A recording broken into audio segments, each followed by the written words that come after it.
अक्सर हम आपस में छोटी छोटी बातों पर नाराज़ हो जाते हैं और एक दूसरे से बात करना भी गवारा नहीं करते। मैंने इसी मौजू पे चंद अशार लिखे हैं। उम्मीद है हर बंदे को पसंद आएंगे। छोटियां छोटियां गल्लां दे नल पै गईयां रिश्तियां विच दराड़ां। हुण मैं किसनूं चाचा आखां ते किसनूं फुੱਫੋ पुकारां। लड़दियां लड़दियां आपस विच गुज़र गई सारी हयाती।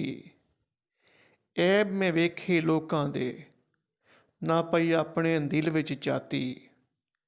किसे सलाम जे कीता मैनू ते मैं टुर गया मूँह सजा के।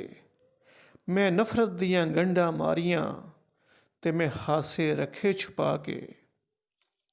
मैं कदरां सोहणे पंजाब दियां बुला दित्तियां सारियां। लोकां वेख्या तमाशा साडा ते दुश्मनां ने मारियां ताड़ियां। पा लई फेर मैं सारियां दे नाल मरण जीउण दी बन्नी।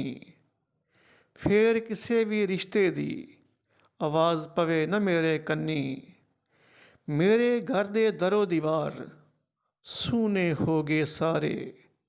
रह गया हुण मैं कल्लम कल्ला मैनू छड़ के टुर गए सारे। फिर मैं अपने रब दे कोलों मंगी माफ़ी हथ उठा के। मैं अपने सारे राज़ी कीते मैं अपने घर बुला के।